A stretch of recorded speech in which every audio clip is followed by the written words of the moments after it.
Okay, so now we're going to outline our mug, and before you do that, make sure that your awning layers are hidden. So just click on the invisibility icon and make sure your mug is positioned in the center of the image so that you have enough space to draw all the way around it. And we're going to grab our pen tool, and this time instead of having it in shape mode, we're moving it to path mode. So it's not going to fill the inside of the vector, it's just going to be an outline. And we're starting at the top of the cup and going all the way around. So I'm going to click one at the center of the top, click and pull the direction lines out a little bit to follow the roundness of the top of the mug there. And then I'm going to make my, and then make sure you hit Alt or Option and click on that second anchor point to get rid of one of the handlebars to convert that side to a corner edge.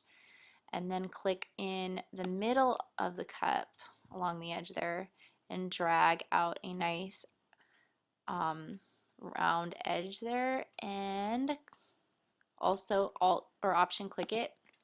Click another one at the bottom left side of the cup and drag to get that round edge there.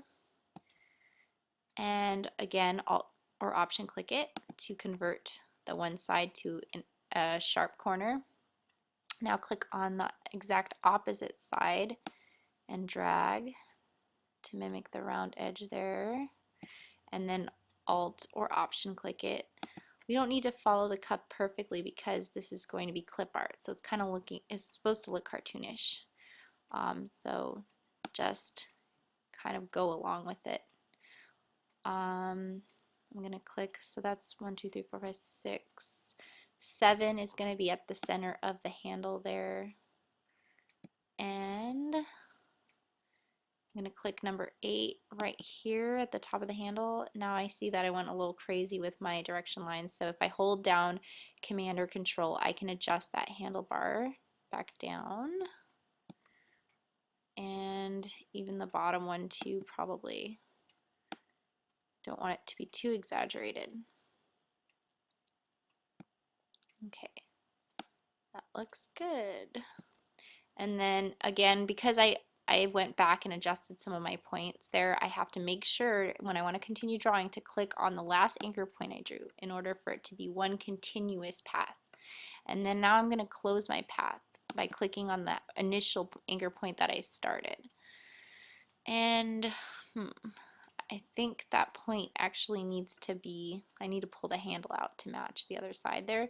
So I'm going to grab my white arrow, direct selection tool, whatever you want to call it, and then I'm going to convert that point actually. I just realized, okay, I need to grab my pen tool, and there's the convert point tool at the bottom of the pen tool options here.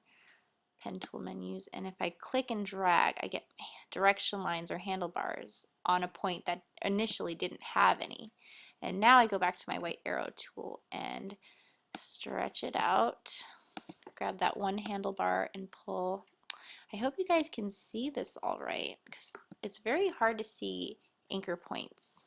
I feel like, especially when it's being when there's a complicated image underneath, like this mug has a lot of colors and shadows and contrast. It's kind of hard to see my paths here, but I hope you guys are able to follow along. At this point, I can keep making adjustments, or I can just move on. I think it's good enough though. So I'm going to move on. In order to view your path, there's something called the Paths panel, and it's under the Layers panel and under the Channels panel. I have Layers, Channels, Paths, and as you can see, the path that I just drew appears on its own layer, and it's called Work Path. Now, in order to save this so that when I close this file and open it again, my path is still there, I have to name it.